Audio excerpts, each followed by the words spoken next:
তারাবি অনেকেই এই নিয়মটার বিষয়ে অনেকেই কিভাবে তারাবি পড়ব, কয় রাকাত পড়ব, কিভাবে পড়লে সঠিক হবে, এগুলো নিয়ে অনেকেই সন্দিহান আছেন।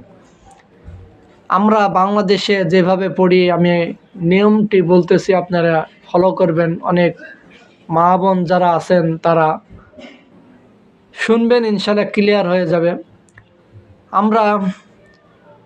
আমি যখন খতম তারাবি এবং সূরা তারাবি পড়িয়েছি এবং আমাদের বাংলাদেশের নিয়ম এইভাবেই পড়ি আর কি। সেটা হচ্ছে যে প্রথমে আমরা এশার নামাজের যদি কেউ সুন্নাহ পড়তে চায় তাহলে 4 রাকাত সুন্নাহ আমরা পড়ব।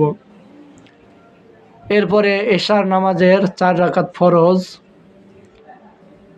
এরপরে 2 রাকাত সুন্নাহ পড়ি আমরা, এরপরে 2 রাকাত নফল পড়ি। নফল অনেকেই পড়ে, অনেকেই পড়ে না। এরপরে আমরা মসজিদে যখন নামাজ পড়াই, সূরা তারাবি হোক অথবা খতম তারাবি হোক, 2 রাকাত করে নামাজ পড়ি। যারা সূরা মুখস্থ আছে, যদি কারো 6টা সূরা মুখস্থ আছে তাহলে 2 রাকাত করে এভাবে পর্যায়ক্রমে পড়তে থাকবেন।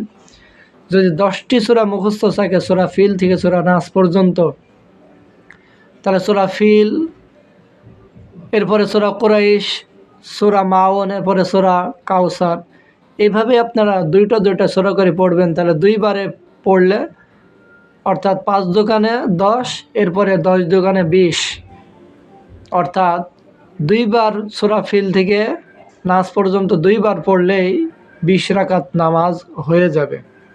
এরপরে বেতের, যদি কেউ মনে করেন যে বেতের শেষ রাত্রিতে পড়তে পারেন, কিন্তু আমাদের দেশে শুরু রাত্রে পড়ে। আবার যদি কেউ মনে করেন যে শেষ রাত্রিতে তাহাজ্জুদ পড়ে এরপরে বেতের নামাজ পড়ব, তাও পড়তে পারেন।